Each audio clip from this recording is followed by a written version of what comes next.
오전에 이어서 5절 말씀, 계시록 1장 5절 말씀부터 보겠습니다.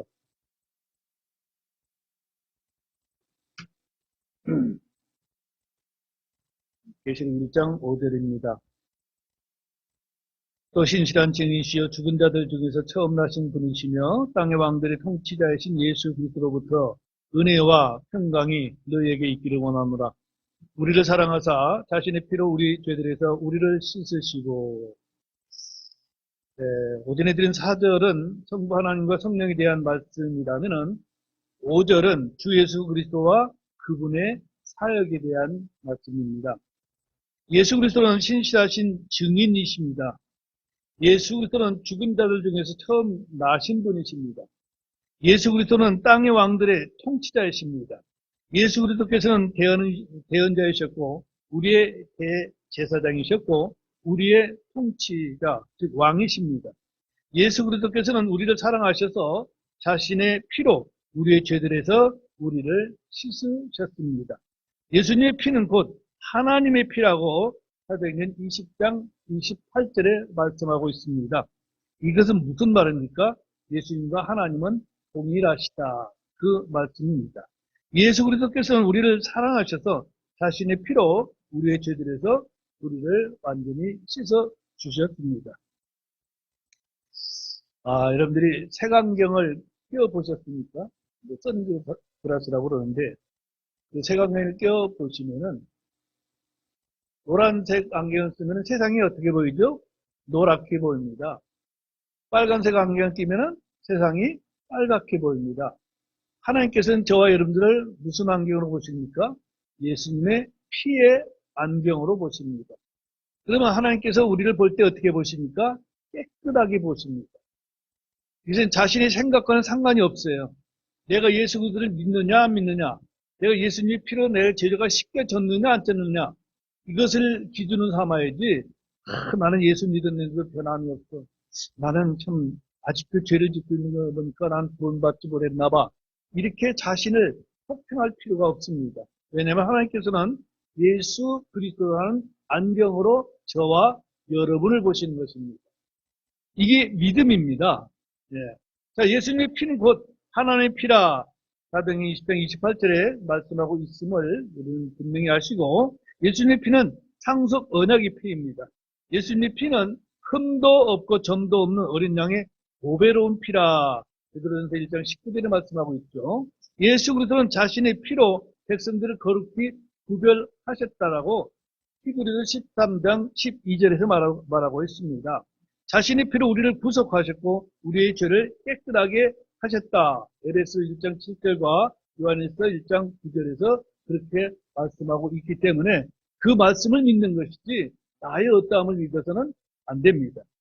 킹제임스 성경을 제외한 어떤 성경에도 예수님 피로 우리를 씻으셨다는 말씀이 없습니다.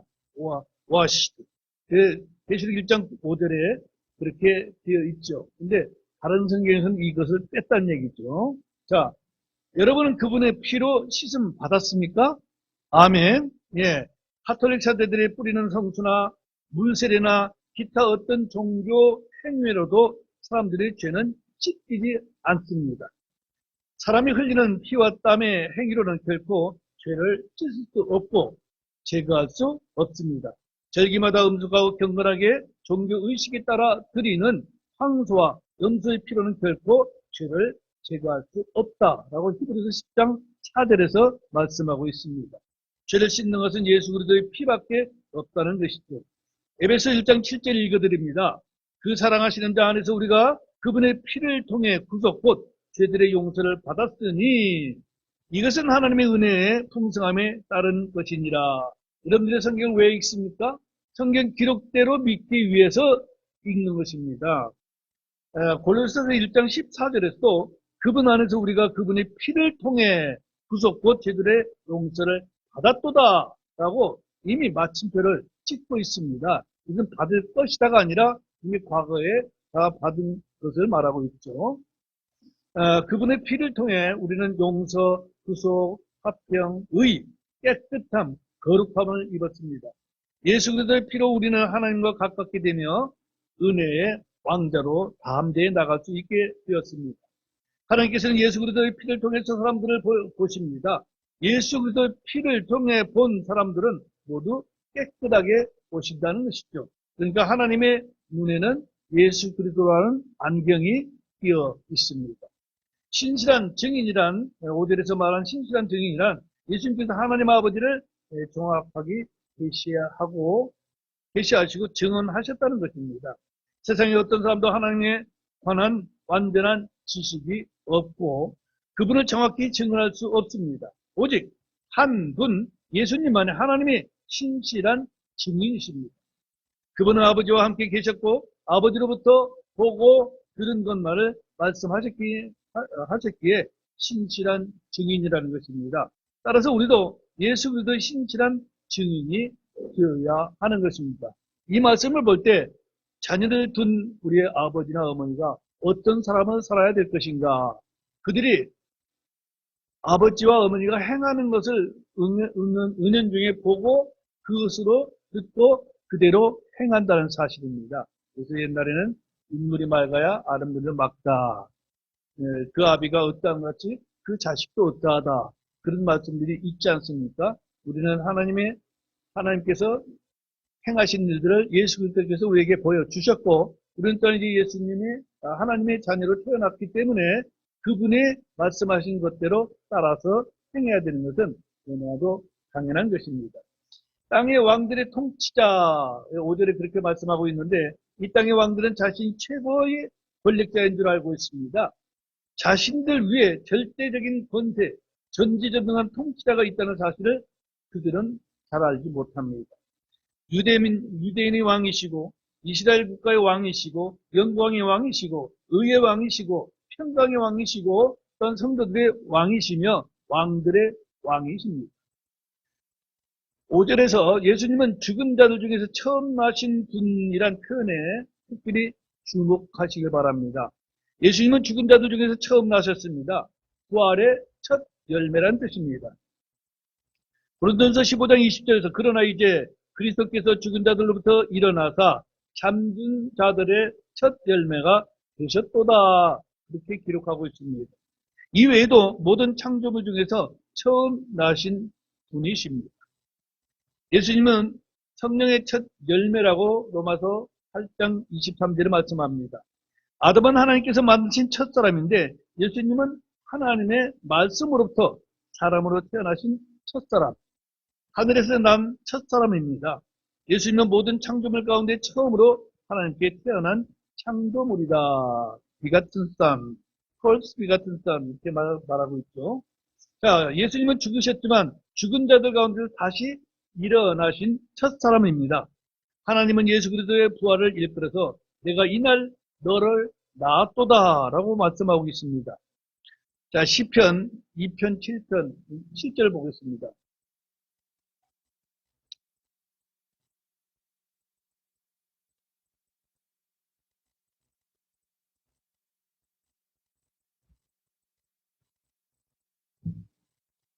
예전에 그 박인직 목사님들은 노량진 교회 아주 큰 교회를 하셨는데 그분의 설교를 들어보면은 전부 성도들이 볼펜 하나씩 가지고 해요.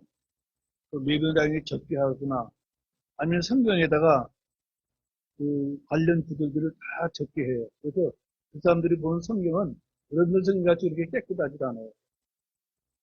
언제 어디서 봐도 이제 그게 뭘 좋으냐? 졸지 않아. 볼 수가 없어요. 메모를 하니까. 그리고 언제 봐도 그걸 또 기억나게 합니다. 그런 이제 목사님들 제가 본 일이 있는데 이게 좀 필요할 것 같긴 해. 뭐 다른 생각을 하거나 아니면 졸거나 방지할 수가 있으니까. 여러분들 성경이 너무 깨끗해도 뭐 열심히 공부한 아이들의 교과서를 보면은 깨끗한 교과서가 없습니다. 자, 시편 22편 7절입니다. 여기 뭐라고 기록하고 있습니까? 내가 칭령을 밝히 보이리라. 주께서 내게 이르시되 너는 내 아들이라. 이날 내가 너를 낳았도다. 그렇게 기록하고 있습니다. 이 구절은 신약성경에서 어떻게 인용하고 적용시키는지 한번 찾아보도록 하겠습니다. 사도행전 13장으로 갑니다. 사도행전 13장 33절. 사도행전 13장 33절 보겠습니다.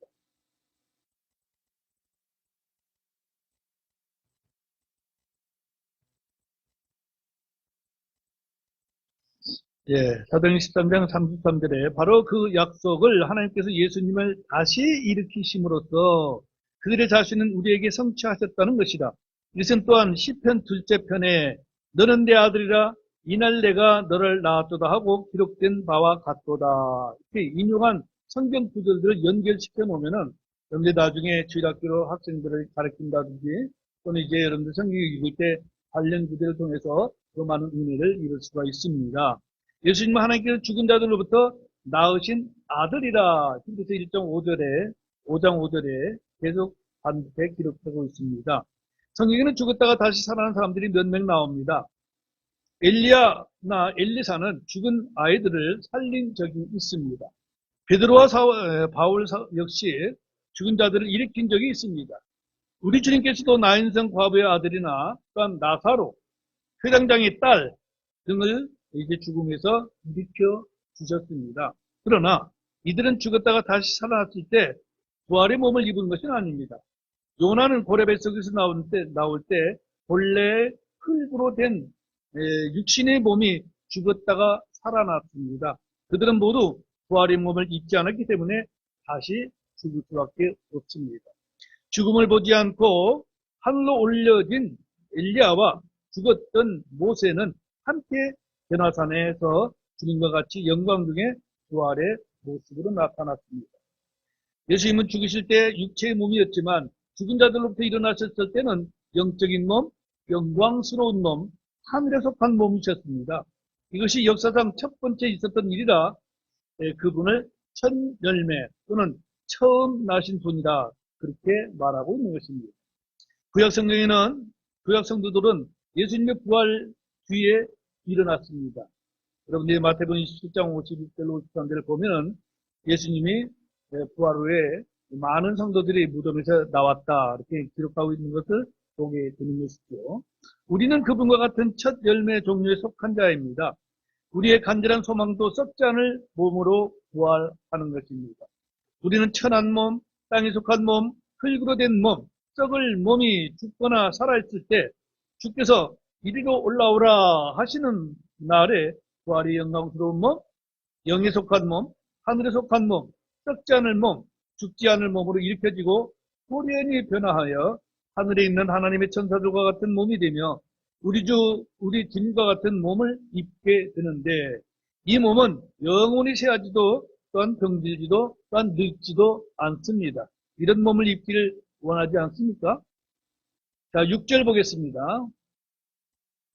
6절 하나님 곧 자신의 아버지를 위해 우리를 왕과 제사장으로 삼으신 분께 즉 그분께 영광과 통치가 영원토록 있기를 원하노라. 아멘. 하나님께서는 지금 우리를 자신의 왕과 제사장으로 삼으셨습니다. 그러나 아직 크리스천들은 실제적인 왕이나 통치자가 아닙니다. 이 땅에 하나님의 양떼들 위에 군림하고 지배하고 통치하려는 자들이 더 있지만 크리스천들은 이 땅에서 종들로 서로 섬겨야 합니다. 지금 현 세대에서 주님을 섬기고 그분과 함께 고난당한 자들이 장차 그분과 함께 통치한다고 로마서 8장 17절, 디모데후서 2장 12절에 말씀하고 있습니다. 구원은 은혜로 받지만 통치는 행위에 따라 주어지는 보상인 것을 잊어서는 안 됩니다. 지금 우리는 영적 제사장의 직분을 가졌습니다. 베드로전서 2장 5절 보겠습니다. 베드로전서 2장 5절 여러분들이 눈을 감으면은 많이 먹었다는 표시입니다. 많이 먹으면 졸음이 빨리 오죠.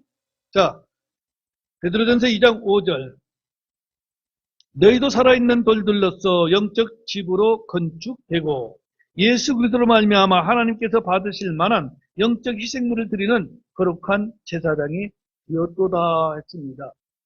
우리는 결코 구약의 레위 제사장들이 아닙니다.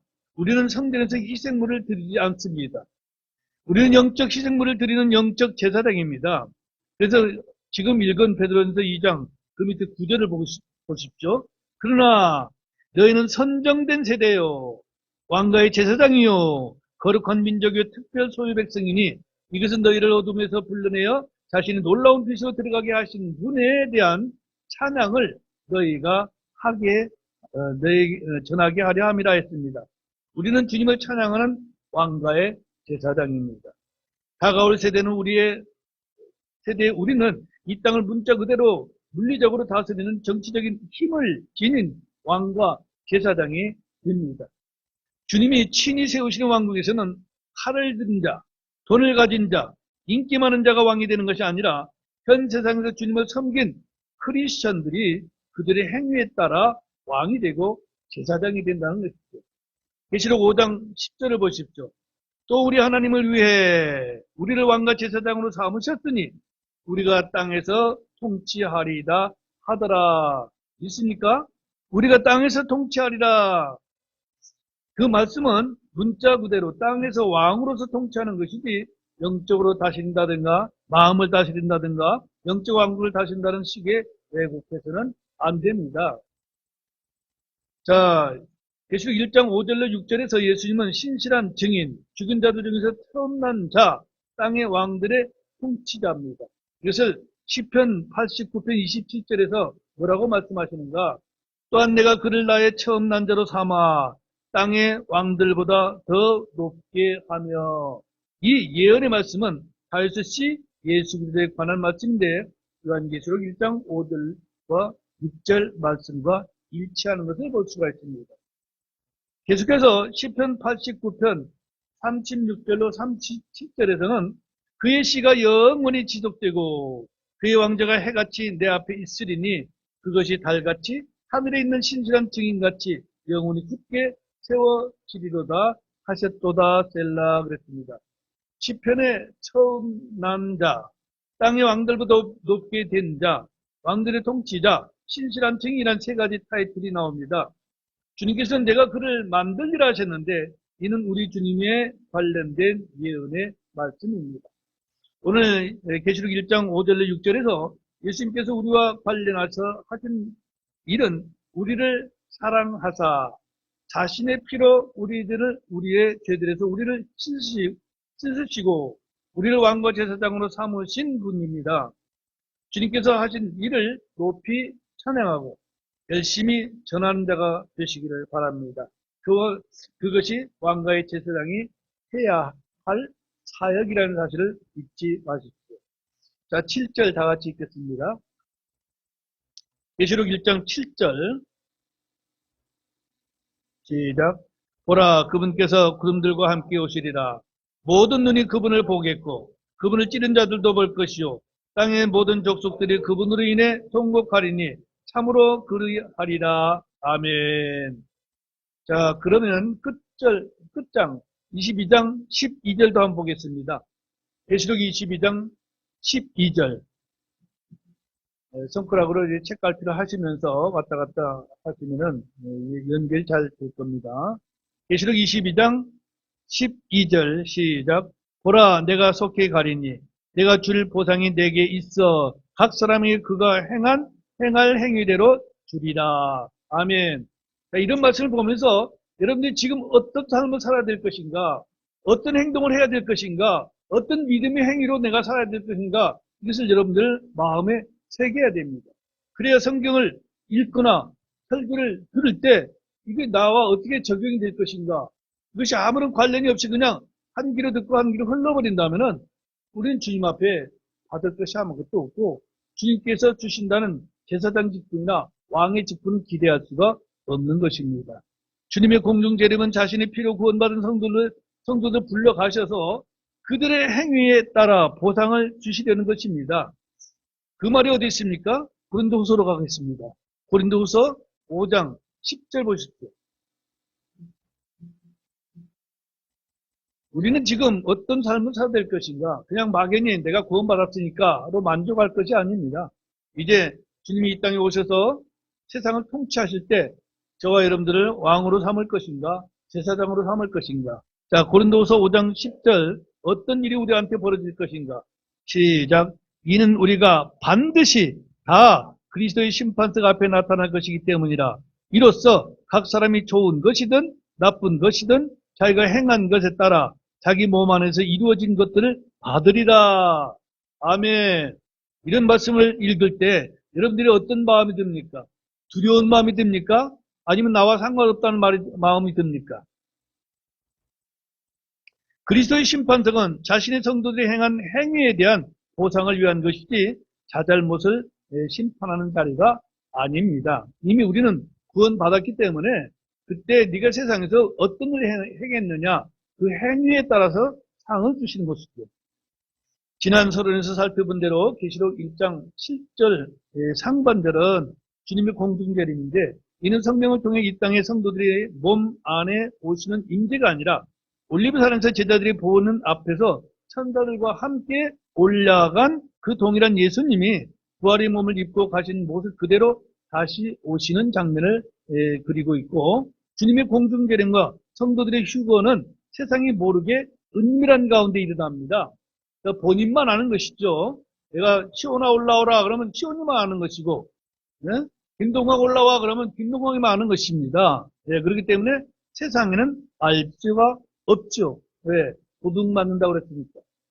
자, 계시록 1장 7절 하반절은 주님의 지상 재림인데 지상의 모든 사람들이 다 봅니다.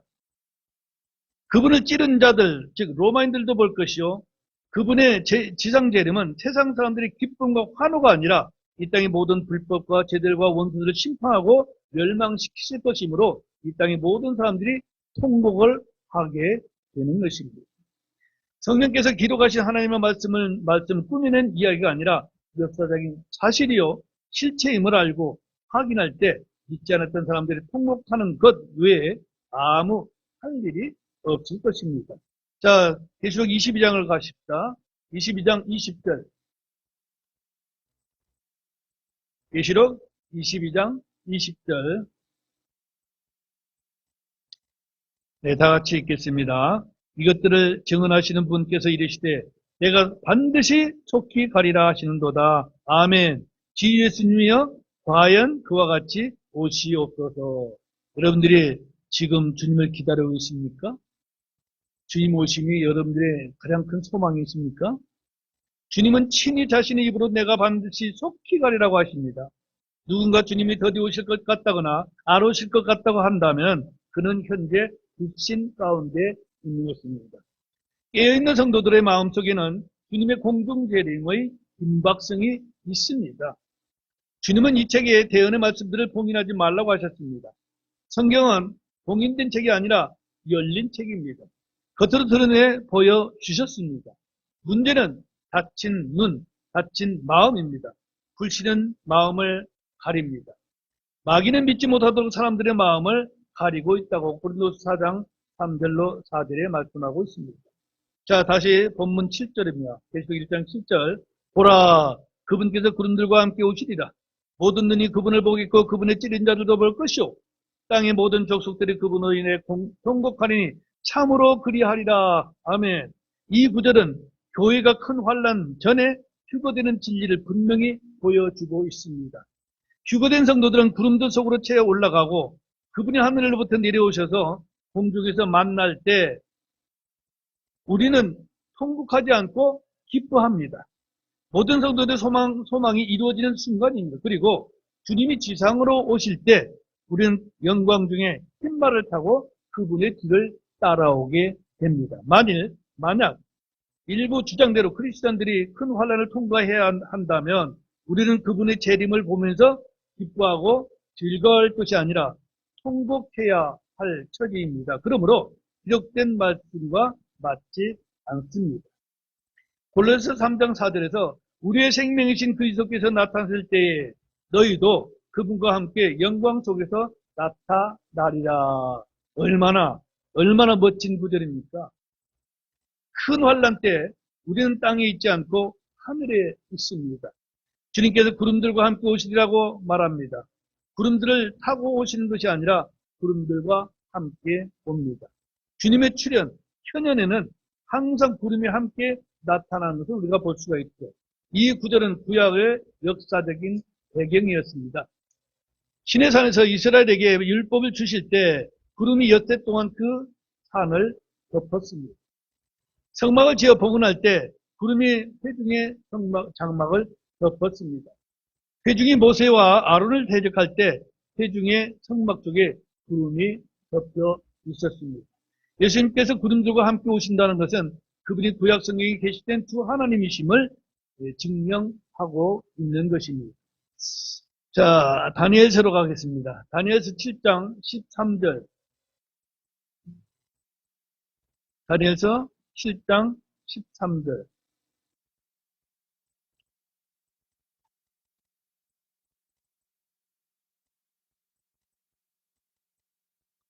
다니엘서 7장 13절 찾으셨으면 같이 읽겠습니다. 내가 밤에 환상들 속에서 보았는데 보라 사람의 아들 같은 이가 하늘의 구름들과 함께 와서 옛적부터 계신 분께 가니 그들이 그를 보는 그분 앞에 가까이 데려가더라. 곳곳에 주님의 이제 나타날 때 구름들이 보임을 보고 있습니다. 하나님의 아들이신 예수 그리스도께서 하나님이심을 믿지 못하는 자들은 아주 불쌍합니다. 변화산에서도 제자들은 빛나는 구름들이 주님과 모세와 엘리야를 덮는 것을 마태복음 17장 5절에서 볼 수가 있죠.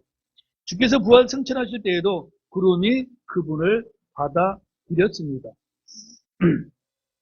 우리가 오전에 읽은 사도행전 1장 9절에서 그것들을 말씀하신 뒤에 그분께서 그들이 보는 동안 들려 올라가시니 구름이 그분을 받아들여 그들이 보지 못하게 하더라 읽어봤죠. 자, 그러면 마태복음 24장을 가겠습니다. 마태복음 24장 30절. 마태복음 24장 30절을 보겠습니다.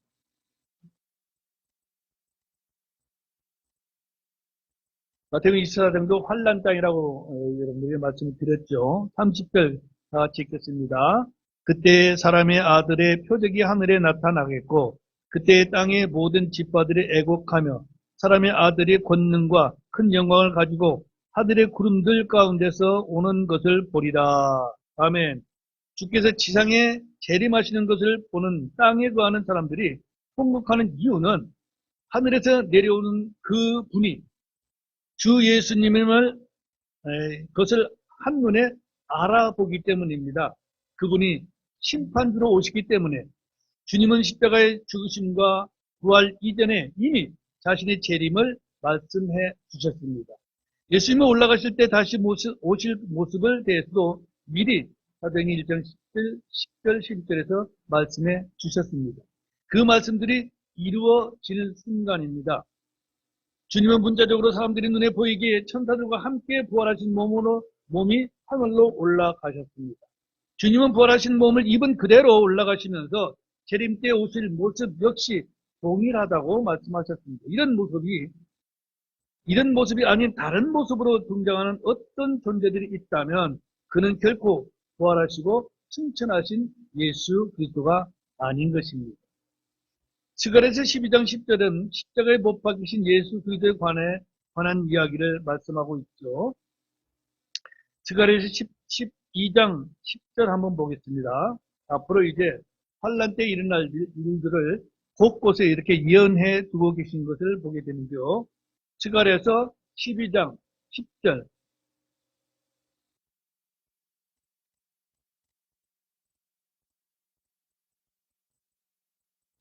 스가랴 12장 10절 12장 10절 시작.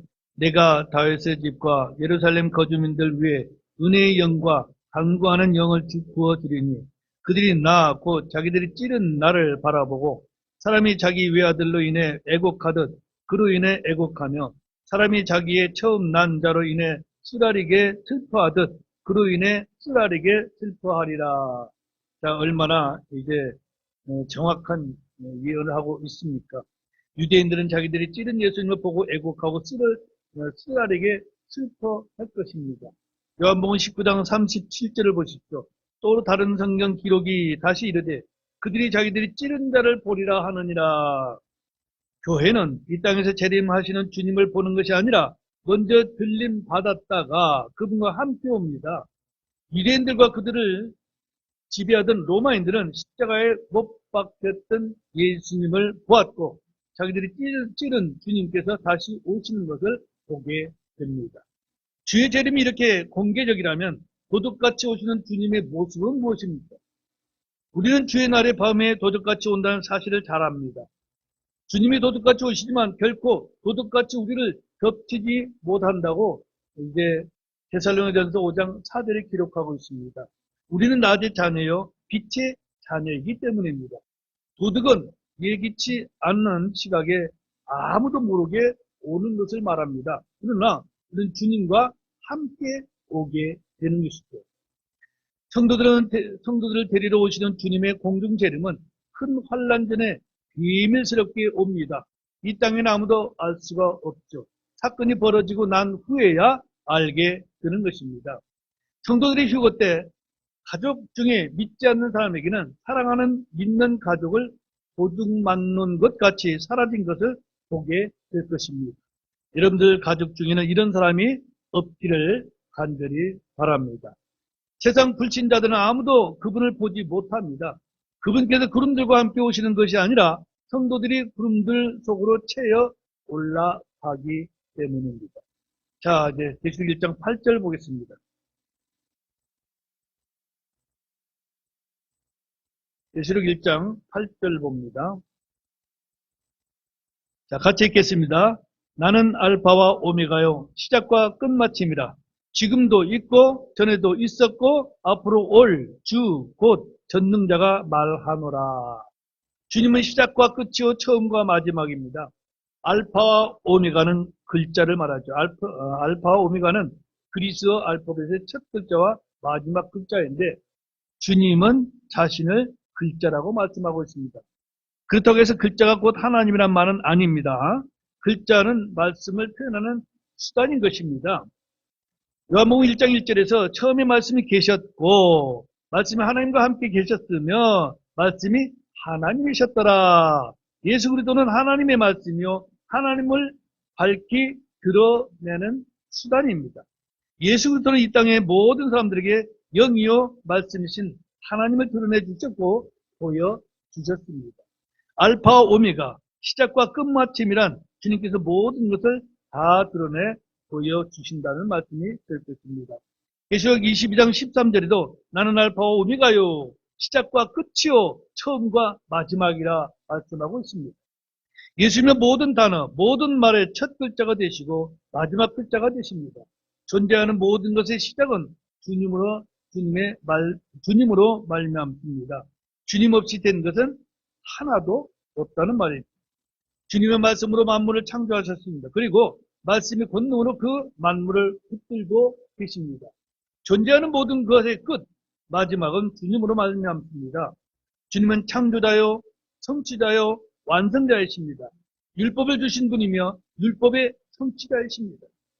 대언의 말씀을 주시고 그 말씀을 성취하십니다. 우리의 인생, 우리의 삶도 주님의 시작이요 처음이시고 주님께서 끝이요 마지막입니다. 계시록 1장 4절 우리가 읽은 대로 요한은 아시아에 있는 7교회에 편지하노니 지금도 계시고 전에도 계셨고 앞으로 오실 분과 그분의 왕좌 앞에 계신 7영과 그랬는데 요한은 아시아에 있는 7교회에 편지했습니다. 이 교회들은 요한이 개척한 교회나 임으로 선정한 교회가 아니라 주님이 보내도록 지정해 주신 교회입니다. 주님은 요한에게 편지를 보내야 할 7교회를 특별히 지목하셨습니다. 당시 아시아나 로마, 유럽에는 많은 교회들이 있었지만 특별히 7교회를 지정하신 것은 7이 하나님께서 일하시는 수이기 때문입니다. 7은 모든 날이듯 7교회는 모든 교회를 의미하고 있습니다. 계시록 22장 16절에 나 예수는 내 천사를 보내어 교회들 안에서 이것들을 너희에게 증언하게 하였노라. 나는 다윗의 뿌리요 후손이요 빛나는 새벽별이라 했습니다. 교회들 즉 7교회가 모든 교회라는 말입니다. 세상 모든 교회의 형태이며 은혜시대의 교회의 유형을 나타내고 있습니다. 성경의 처음과 마지막 부분이 절묘하게 짝을 이루고 있음을 우리가 보게 됩니다. 우리는 하나님의 말씀을 더하거나 빼거나 바꾸어 넣을 수 없습니다. 하나님께서 친히 말씀을 주시고 그 말씀을 지키시지만 우리 역시 주님의 말씀 보존에 대한 의무가 있음을 잊지 말아야 할 것입니다.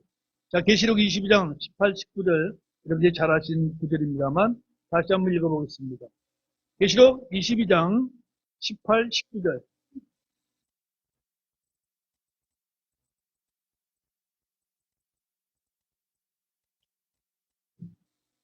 네, 차이셔츠는 다 같이 읽겠습니다. 내가 이 책에 대언의 말씀들을 듣는 모든 사람에게 증언하노니 만일 어떤 사람이 이것들에다 더하면 하나님께서 이 책에 기록된 재앙들을 그에게 더하실 것이요. 만일 어떤 사람이 이 대언의 말씀들에서 빼면 하나님께서 생명책과 거룩한 도시와 이 책에 기록된 것들로부터 그의 부분을 빼시리라.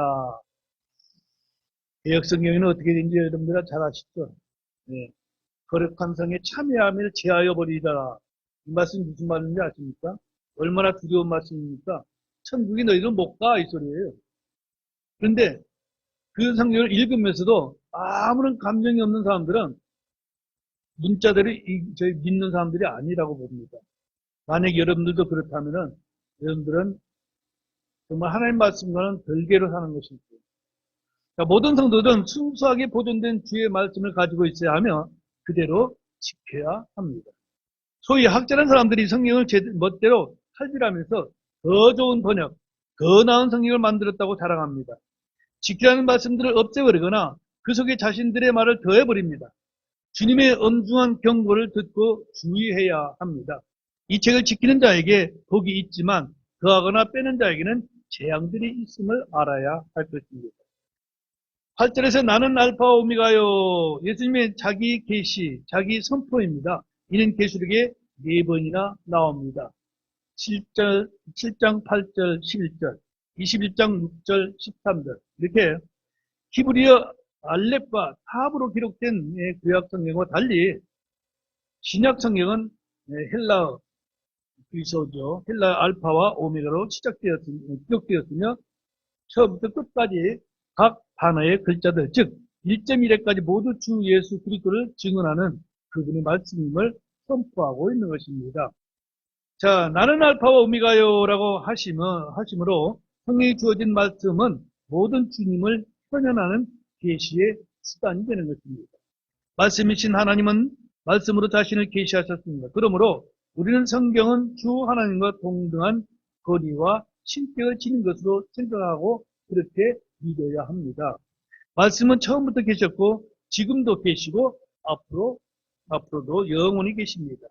나는 알파와 오메가요라는 말씀을 통해 우리는 성경의 가치, 성경의 존엄성, 권위, 신성에 대해서 확실히 정리해 두어야 합니다. 때로 사람들 중에는 킹제임스 성경에 대해서 이야기하면 당신은 성경 숭배자입니까?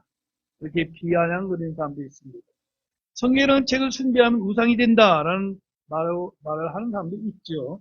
성경이 아니라 성령이 중요하다는 사람들도 있습니다. 성경책을 펴면 어디서나 알파와 오메가, 즉 글자들이 보입니다. 기록되어 있는 한 글자, 한 단어가 모두 다 주의 영광스러운 말씀이라는 것이죠. 주님께서는 자신의 말씀을 주 하나님 자신의 이름보다 더 크게 하셨습니다. 자주 여러분들이 들려주는 말씀이지만 다시 한번 확인해 봅시다. 시편 138편 2절입니다. 우리는 하나님을 존귀히 여기고 또 예수님을 존귀히 여기는데 여기서는 뭐라고 말씀하십니까? 하나님의 말씀을 더 존귀히 여기라 말씀하고 있는 것을 보게 되죠. 시편 138편 2절 같이 읽겠습니다. 내가 주의 거룩한 전을 향해 경배하고 주의 인자하심과 주의 진리를 인해 주의 이름을 찬양하리니 이는 주께서 주의 말씀을 주의 모든 이름 위로 크게 높이셨기 때문입니다. 주의 말씀을 주의 이름보다 모든 이름 위로 크게 높이셨다. 이 말씀 여러분들이 깊이 새겨야 할 것입니다. 주님께서 주의 말씀을 주의 모든 이름보다 높이셨습니다. 주님은 주님 외에 그 누구도 무엇에게도 영광을 돌리지 말라고 하셨지만 우리가 이 땅에서 영광을 돌리도록 되는 것이 있습니다. 그것이 무엇입니까? 사도행전으로 가겠습니다. 사도행전 13장 48절입니다.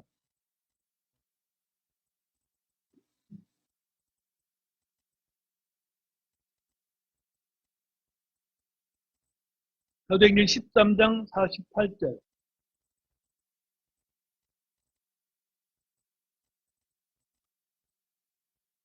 사도행전 13장 48절 시작. 이방인들의 이 말을 듣고 즐거워하며 주의 말씀에 영광을 돌리고 영원한 생명에 이르도록 정해진 자들은 다 믿더라. 주의 말씀에 영광을 돌리고 우리는 주의 말씀에 영광을 돌려야 합니다. 주의 말씀에 영광을 돌리는 것은 말씀이 곧 하나님이시기 때문입니다. 말씀이 육신이 되어 오신 그분의 이름은 하나님의 말씀입니다. 계시록 19장 13절에서 또 그분께서 피에 담근 옷을 입으셨는데 그분의 이름은 하나님의 말씀이라 하느니라 했습니다. 하나님의 말씀이 영광스럽게 되는 것은 너무도 당연한 일인 것입니다. 바울 서신도 한번 살펴보겠습니다. 데살로니가 후서 3장 1절로 갑니다. 데살로니가 후서 3장 1절.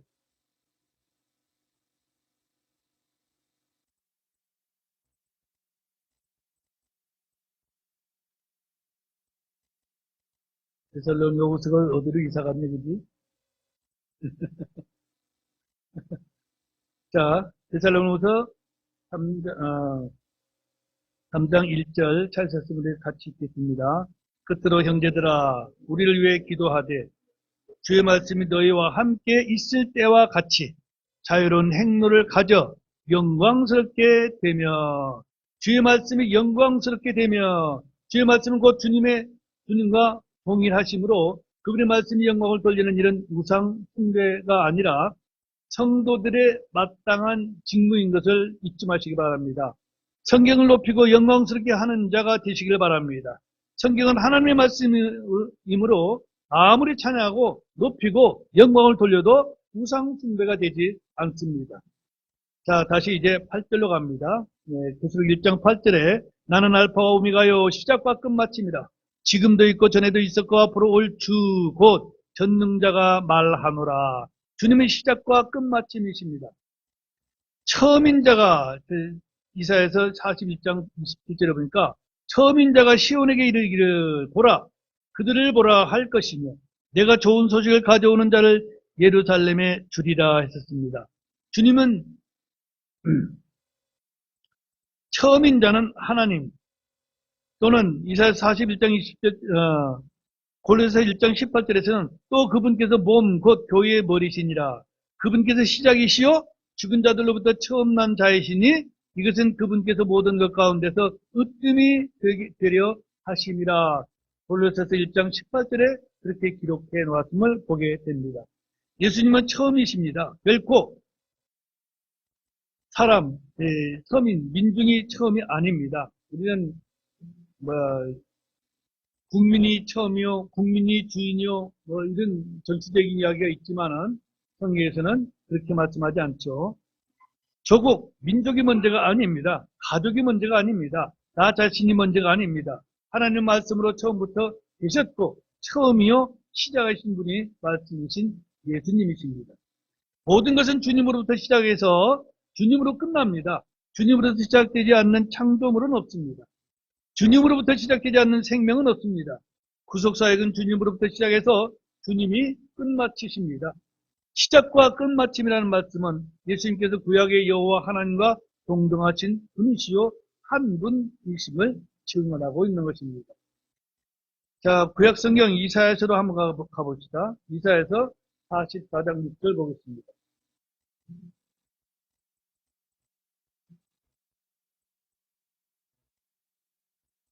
이사야서 44장 6절.